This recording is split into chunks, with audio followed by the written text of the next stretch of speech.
In what ways does your media product use and develop or challenge forms and conventions of a real media product?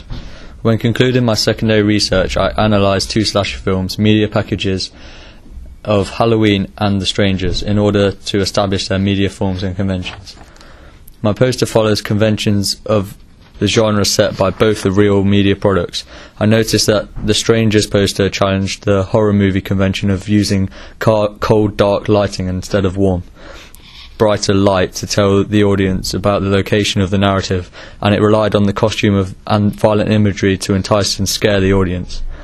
I decided to use the convention of dim, cold lighting as it matched my narrative better. However, I did rely on the mise-en-scène of the costume as well, as I wanted to portray my main antagonist as threatened and dangerous. After looking at my genre research, I found the colours of black, grey and red were popular with the horror genre, and were also used on the 2 trailers I analysed. In my questionnaire, I asked my audience what colours would be most effective for my colour scheme, and the results showed that the top 3 colours were red, black and grey, so I used this colour scheme on my poster as I felt it helped to create the horror tone I was looking to achieve. The black, grey and red connotes things such as isolation, darkness and decay, with the red connoting blood and danger, so I felt this worked well with the horror genre. My main image is of my main masked antagonist, as this is a typical slasher convention used in films I analysed, and other slasher films such as Scream. The image is taken in a location where the film would be set to convey narrative to the audience. My antagonist is also wearing dark clothing and is represented as large and powerful in the image due to the low-angled shot. I decided to mask my antagonist and make him wield shears to represent he is a masked killer. This is a typical convention of slasher films. However, normally the weapon in slasher films is stereotypically a knife, so I developed this by giving him my antagonist rusty shears, as I felt it matched the narrative of portraying a deranged farmer better. His mask adds mystery to the character and gives the audience a memorable iconography to relate to the film with. I knew that the location of my image was important, as I needed to convey the narrative of the film through it. I got my subject to pose in a threatening manner whilst coming out of an old run-down shed. The rotting wood resembles decay, and the padlocked shed is also dehumanising to the antagonist, as it suggests a potential backstory of him being an animal caged in his shed because he was dangerous. The old decaying shed shows that he is from a poor background and suggests he had a deprived upbringing, which could further suggest a deeper meaning to why he turned out to be a killer. On the Halloween poster, I noticed that in the main image the antagonist was casting low lighting, as this connotes mystery and danger. On my main image I used colour burn and curves to make the image darker in contrast, and used saturation to drain some of the colour away from the image. Finally, I layered an image with the scratch texture and changed the opacity of the scratch texture to low to complete the distorted old feel to my image, as this follows my narrative of the character being part of an old legendary story. I followed the conventions of slasher films posters by placing the billing block, release date and main title at the bottom of my poster and tagline at the top of my poster, as I felt this was a good layout to suit my poster. However, I developed my poster further by including a review quote from a well-established media magazine, GQ, as I felt this was a technique which would give my film more recognition and give the audience some more incentive to go and watch the film. The tagline of my poster is a convention used to tease the audience and more narrative of the film in an enigmatic way. Sometimes the truth is in the dare will make the audience want to find out what the dare and the truth in the narrative is. I decided against informing my audience who the stars of my film were, because the masked protagonist wouldn't need an established actor, and a big star wouldn't be needed.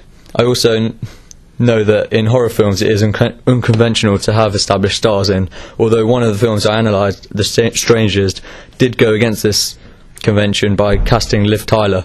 However, I felt my film would not be effective to go against the horror film convention, so I stuck to not revealing my cast. Website My website design follows conventions set by the horror genre and both of the real media films I analysed. I was sure to keep the consistency throughout my media package, so the colour scheme of red, black and grey used on my poster was continued onto my website, with the background being black and the font being red and grey. However, I did put the institutional information in orange font at the bottom, as I wanted to show the consistency with the image used on the website, which holds an orange tint, and to differentiate it from the rest of the website. I also included the institutional logos of Dimension, MGM and 3GP Records at the bottom of the website to keep consistency from my poster and trailer. Another logo I added to the website was the rated R certification.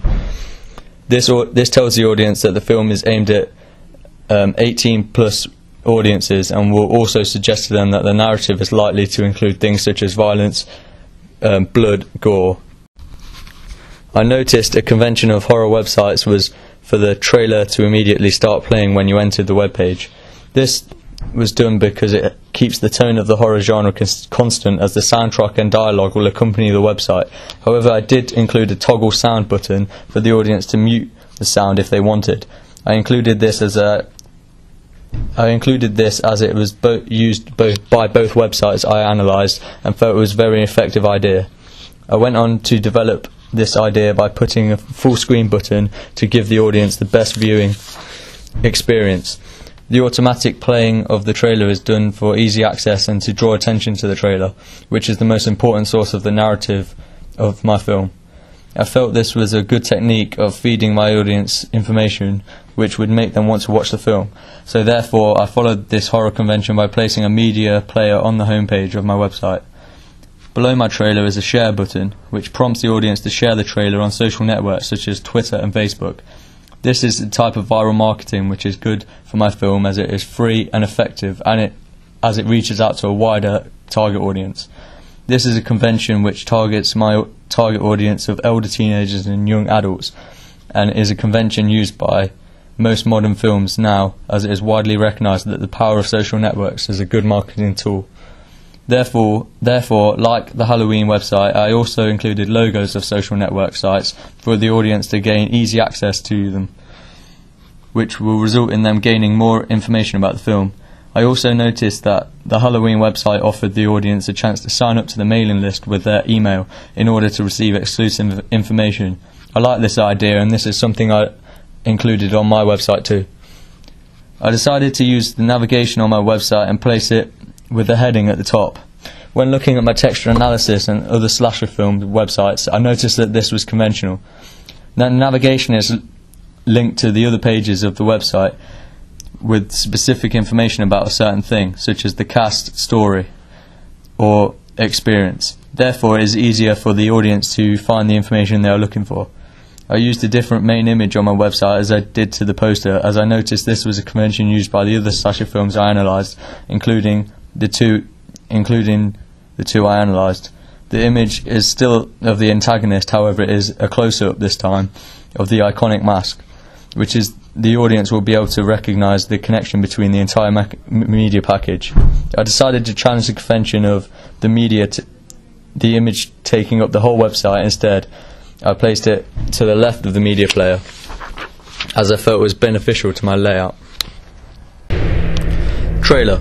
Before making my slasher trailer, I analysed two successful real slasher film trailers, Halloween and The Strangers, in order to know their forms and conventions so that I could include them in my final product.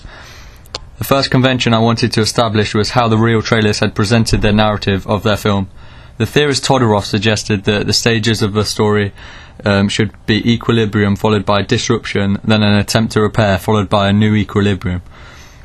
When looking at the two real trailers I analysed, I noticed that the Stranger trailer took after Todorov's theory of the stages of the story by beginning with an equilibrium with the two main characters at ease in the house, declaring their love for each other over a candlelit dinner with a peaceful soundtrack playing in the background, with a lot of fades between scenes and not harsh cuts. However, this is soon disrupted and the soundtrack changes and the tension builds as the fast-paced cuts are increased in the pace and tension of the trailer. The Halloween trailer goes against this convention of a chronological discourse to the narrative, and instead begins the trailer with disruption, as it is a flashback instead of Equilibrium, which is intended to give the audience prior background knowledge to the plot of this film. Here we have a voiceover of a news report, sirens, and violent scenes of body bags and a woman screaming to show distress. The trailer that goes briefly onto the Equilibrium stage and then back to the description afterwards. With my trailer, I decided to follow this convention of a chronological narrative as seen in the Strangers trailer, as I felt it would be more difficult to portray the non-chronological narrative intended, as it could add confusion to the trailer and confuse my audience. My trailer begins in a home location with high-key lighting, with the three main teenage characters playing an innocent game of truth or dare. This mise en scène helps to show it is clearly the Equilibrium stage of my trailer. I followed conventions set by both real trailers by making a sub-genre trailer of the slasher film incorporated with the main genre of the horror. Like the two film trailers I analysed, I used text captions to help convey the narrative more to the audience, as this is a convention used by horror films. I like the use of declaratives used in The Strangers. Sometimes we're wrong captions. I took inspiration with "sometimes the truth is in the dare" caption I used in my trailer, as I felt this was an open comment with just enough information relating to the narrative to make the audience think about it more. I also followed the convention set by the three media products by using low-key lighting in a number of many different scenes to connote a more eerie and spooky mood in my trailer. The setting I used was very similar to that of The Strangers and Halloween, with it being in a household location. Car pass. When considering the concept of representation in my trailer, I followed conventions used by The Strangers by having the main protagonist as a male, as he shows intelligence and leadership to the group. It is seen in the two real trailers that the females are represented as vulnerable and in need of male protection. Therefore, in my trailer I am following this convention as I feel it is effective, as males are typically seen as stronger and braver than females. Vulnerable girl in my trailer can be seen at the end of the trailer face to face with the antagonist. It cuts just before we see what happens, therefore leaving a cliffhanger for the audience to wonder whether she will be saved or she will die. This follows the Enigma code theory of Bart's, because the audience will want to question the narrative, therefore they will hopefully pay to watch the film. My antagonist follows the convention of being a masked, tall, mysterious male, as this is used widely in slasher films. The setting and location of my trailer also shows representation of a horror film, as it is a derelict disused and isolated location. This is a convention used a lot in the Halloween trailer, with abandoned houses and isolated petrol stations. I did notice that The Strangers challenged this derelict location somewhat, with the location being in a nice middle-class home. However, the house is still in the middle of nowhere and not in a suburban setting, meaning that it's still isolated, leaving them vulnerable. I followed the conventions of costume and clothing of a horror film, with the clothing of my antagonist being in all black and a sack bag mask, which is a conventional costume in a slasher film for the antagonist. The semantic elements, such as the weapon, also follow conventions of horror films, with it being a knife and rusty shears. A knife is the weapon used by the antagonist in both of my media trailers I analysed, The Strangers and Halloween. I noticed that in both real trailers, in the early stages, there is glimpses of the antagonist before the main disruption occurs. I like this idea and I thought it would be a good convention to use on my trailer. Therefore I added in some blurred and distorted flickered scenes to help create an archaic effect, to build the narrative and give the audience a better understanding of who is after the teenagers. However, there are some factors of my trailer that challenge conventions set by the real trailers, such as the lack of an attempt to repair in my trailer. We see this in Halloween and The Strangers. However, I challenged this idea by not repairing the disruption in order to build more suspense. The audience for the trailers I analysed all consisted of teenagers and young adults, so I decided this was a good market to focus my slasher film at too, therefore following the convention of my media products. The teenager and young adult audience are targeted for my audience because it will be most interested for them, as they are looking for thrills and frights, because they are more willing to put their belief in the film than a mature adult would be. The narrative would also appeal to my target audience because the character are teenagers, meaning teenagers and young adults, meaning they will be able to relate to the story more. The Strangers has a certification of 15, whereas Halloween has an 18 rating.